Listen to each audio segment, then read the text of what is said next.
Brooklyn Independent Television. This whole summer has felt like one long heat wave.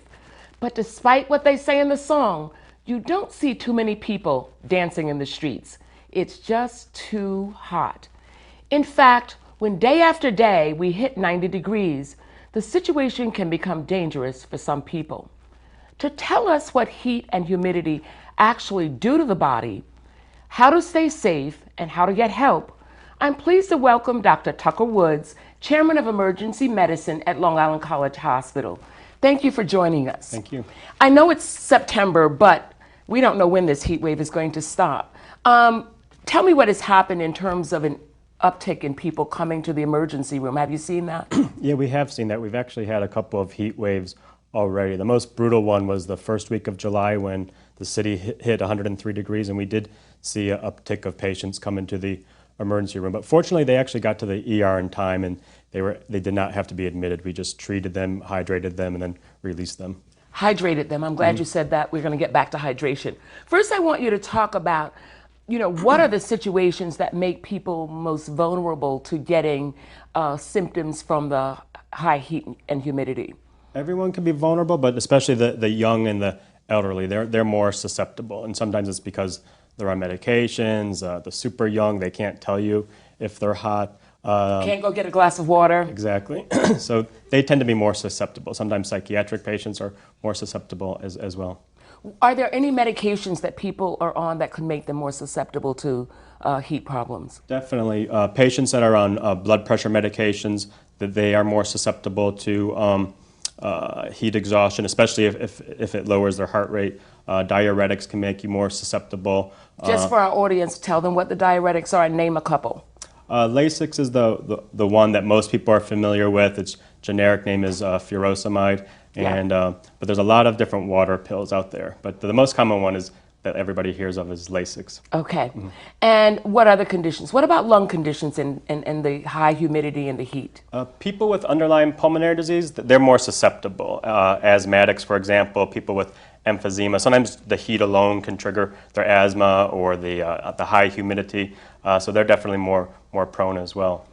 Just for the audience, would you tell them why the high humidity is an issue? It's an issue because when the temperature outside rises, your skin temperature rises, and you need to sweat to lose that heat. But the higher the humidity, the more difficult it is to sweat. And sweating is your body's way of releasing that heat. But when the humidity rises, it's very difficult to get rid of that heat by sweating. We used to call it the cooling by evaporation. Right. The water just evaporates off your skin if the humidity is not too high. Is that correct? Right. The one thing that we haven't mentioned that I want to be sure we talk about, a lot of people to cool off go drink a nice cold tall beer.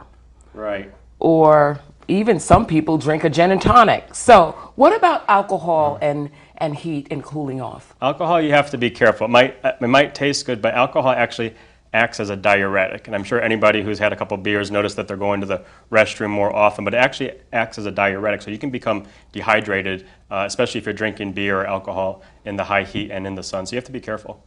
And the other thing that it's not settled, I understand. What about caffeine? I don't know if the jury's 100% out, but there's some studies that say you shouldn't drink coffee because it has caffeine and it could act as a diuretic, but other studies say it's okay to drink coffee. I think, in general, anything in moderation should be okay if you drink it in moderation. Are we talking about coffee, or are we talking about caffeine in any form? Iced tea? Caffeine in any form. Coca-Cola, any form of... Because caffeine can be in coffee, tea, sodas. Okay. One of the things that we need to talk about is rehydration and how much people should actually drink. So how much should people drink? Basically, the take-home message is the more the better, and we've actually brought some props. This is an example of an 8-ounce glass, 12-ounce glass, and a 16-ounce glass. Goldilocks. Exactly.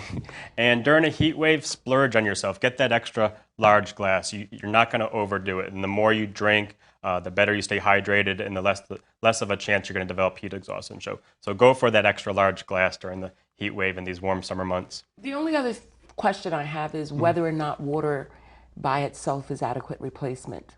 You actually have to be careful. A lot of these drinks out there, like Gatorade, they have the important electrolytes in them. So it's sometimes even better to have these drinks that have the electrolytes in it. And sometimes if you have just exclusively water, you're more prone to developing a heat cramp. So it's actually almost better to have solutions that have electrolytes in it. So you could do a combination of water plus Gatorade or Powerade. There's a number of electrolyte solutions out there. And if you're outdoors or you're works outdoors, it's important to incorporate rest. So like work rest cycles, work rest, and that way you can get out of that hot environment. The getting out of the hot environment is important even for people who are not working. But what about at the beach and in the sun? What about them? You got to be careful when we're going through a heat wave and it's 103 degrees outside. That's not the time to go to Central Park and lay out in the sun because you're going to get dehydrated. Well, I have a lot of pigment in my skin. What about people who have pigmentation, brown and black people? Yeah, there's a myth that if you have dark skin, you can't get burnt, but that's completely not true. So it's important if you are outside to wear sunscreen, no matter what color your skin is. Because getting dehydrated from the sun is certainly one way that people get the symptoms from heat problems. So what should people do? I want, in the couple of minutes we have left, for you to run down a couple of the symptoms that they have that should make them pay attention so that they can be sure to take steps in time. Sure. Some warning signs that you're developing heat exhaustion. You can have headaches. You can have muscle cramps. If you're sweating profusely, if you feel weak or your body's just heating up, those are some warning signs that you could be developing heat exhaustion. And you have to pay attention to those warning signs. What role does air conditioning have? Air conditioning is wonderful. So when it's hot outside, try to get to a cooler place. If your home has air conditioning, great. If not, you can go to the mall, walk around the air-conditioned mall. They've got cooling centers throughout New York City. And if you're at the mall, you can even buy appropriate clothing. Sometimes people wear tight clothing, and that prevents your body from evaporating the heat effectively. And also light-colored clothing like white will reflect the heat better. So even the color clothing you have can make a big difference as well. So people need to think of all those places you can go. Go to the movies, stay inside. Absolutely. See double features. Absolutely. Go to the mall. And if you're a jogger that normally jogs outside, don't do it when it's 103. You could maybe jog on a treadmill at the gym so you don't get heat exhaustion. And you did mention cooling centers, and people can call 311 to find out the cooling center nearest their home. Absolutely. Thank you so much for being with us. My pleasure. Download this program's podcast on iTunes. Keywords Brooklyn Independent Television.